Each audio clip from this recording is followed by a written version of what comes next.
Hello everybody, welcome to Inspire. In this video, let's learn how to change active voice to passive voice. So first, move the object of the active sentence to the subject position.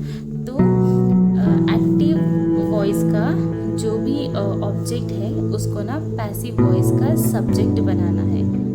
और next important क्या है, add the appropriate form of the verb to be like is, am, are, was, were etcetera. तो to be का जो भी form है, M, is, are या फिर हैज़, हैड, ये सब ऐड करना है. Okay. Next, use the past participle of the main verb. So main verb का पास्ट पार्टिसिपल ऐड करना है. और अगर परफॉर्मर को इंट्रोड्यूस करना है तो बाई को इंक्लूड करना है पैसिव सेंटेंस में. ओके. एग्जाम्पल, एक्टिव वॉइस देखो, the mechanic repaired the car. तो उसका पैसिव कैसे लिख रहे हैं, द कार. एक्टिव वॉइस का जो ऑब्जेक्ट है उसको पैसिव का सब्जेक्ट बना है ना, the car. And then was. Was क्यों यूज़ करें यहाँ पर, ये टू बी फॉर्म है. ओके. इसके बाद मेन वर्ब का past participle form and then mechanic, ये परफॉर्मर है, डूअर है, इसको इंट्रोड्यूस करने के लिए बाय यूज़ करें. तो इसका सेंटेंस क्या हुआ, the car was repaired by the mechanic. इसमें देखो next active sentence, the artist painted the portrait. So इसको ये एक्टिव सेंटेंस को पैसिव में कैसे कन्वर्ट करते हैं. फर्स्ट, एक्टिव का जो भी ऑब्जेक्ट है वो पैसिव में जाके सब्जेक्ट बन जाता है ना. सो फर्स्ट द पोर्ट्रेट और फिर वॉज ऐड करें क्योंकि ये पास्ट सेंटेंस है ना, इसीलिए वॉज यूज़ हुआ. और देन वर्ब का past participle form and then for introducing the artist we included by. Okay, so now the sentence is the portrait was painted by the artist. Now let's see next sentence. Active sentence is someone stole my wallet. How do we write passive sentence, my wallet was stolen.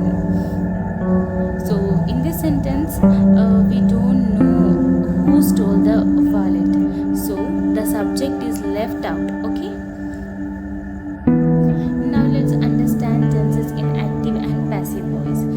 First tense is simple present. Simple present का structure क्या है, subject plus V1 plus S और ES plus object. अब देखो active sentence देखो इसका, by following ये structure simple present का स्ट्रक्चर ये है, शी राइट्स अ लेटर. यहाँ पर सब्जेक्ट क्या है, she, verb right, S add हुआ इसमें, अ लेटर ऑब्जेक्ट. अब इसको पैसिव में कैसे कन्वर्ट करना है, देखिए आप पैसिव में कैसे लिख रहे हैं, एक्टिव का जो ये ऑब्जेक्ट है वो क्या हो रहा, सब्जेक्ट बन रहा. सो ए लेटर, ये सिंपल प्रेजेंट का सेंटेंस है इसलिए इज ऐड हुआ. और वर्ब का पास्ट पार्टिसिपल फॉर्म ऐड करे एंड ये हर को इंट्रोड्यूस करने के लिए बाय इंक्लूड करें. अब स्ट्रक्चर क्या हुआ, a letter is written by her. Okay. Next देखो सिंपल पास्ट, इसका स्ट्रक्चर क्या है, subject plus V2 plus object. अब ये स्ट्रक्चर को यूज़ करके एक्टिव का सेंटेंस क्या बना, दे बिल्ट अ हाउस. सो यहाँ पर सब्जेक्ट क्या है, they built, V2 form of verb a house object. उसका पैसिव सेंटेंस कैसे लिख रहे, a house was built by them. So ये सेंटेंस में एक्टिव का जो ऑब्जेक्ट है वो सब्जेक्ट बना और ये पास्ट सेंटेंस है इसलिए वॉज यूज़ हुआ. और ये past participle form of main verb हुआ. और देम को इंट्रोड्यूस करने बाई को यूज़ करें, इंक्लूड करें. Okay. Next you see simple future और इसका स्ट्रक्चर है सब्जेक्ट प्लस विल और शैल प्लस V1 प्लस ऑब्जेक्ट. और यहाँ पर एक्टिव सेंटेंस स्ट्रक्चर के हिसाब से will fix the computer. So subject he will, fix verb, then object क्या है, computer. उसका passive sentence कैसे लिखना है, the computer. जहाँ active voice का object है वो passive का subject बनता है ना. So passive voice में the computer will be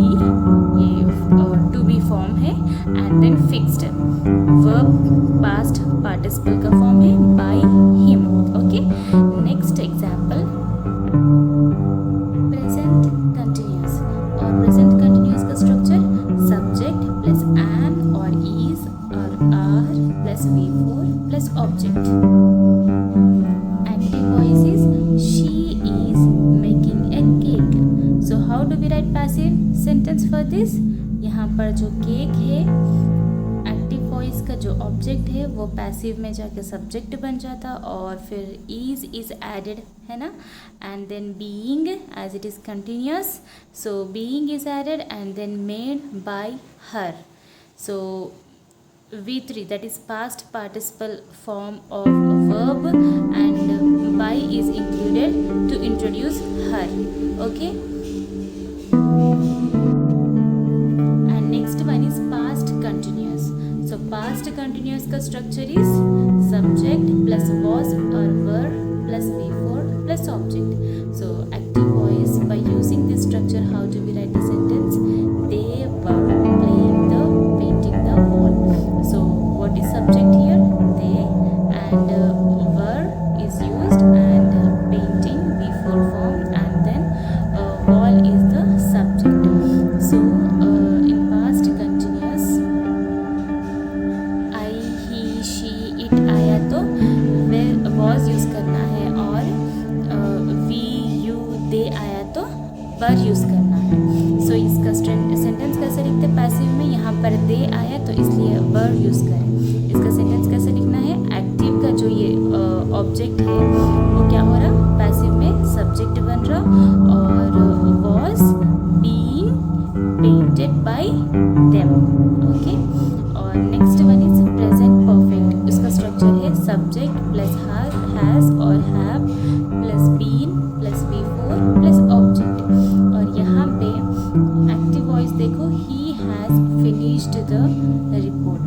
और इसका पैसिव कैसे लिखना है? यहाँ पर जो ऑब्जेक्ट एक्टिव वॉइस का ऑब्जेक्ट है वो पैसिव में जाकर सब्जेक्ट बनता, और फिर has been as it is perfect है तो बीन यूज़ हुआ, has been following the structure, finished by him. So present perfect में ही, शी, इट आया तो हैज़ यूज़ करना है, और आई, वी, यू, दे आया तो हैव यूज़ करना है। यहाँ पर ही है इसलिए हैज़ यूज़ करें। Okay, so now let's understand when to use active voice. Okay, when the subject is more important than object we use active voice, and when you want to make your writing direct, clear and concise, then use active voice. Okay, and then when you should use passive voice, when the object or the action is more important than the performer, use passive voice, and when the doer of the action is unknown, then use passive voice, and when you want to be formal or impersonal in writing, then use passive voice.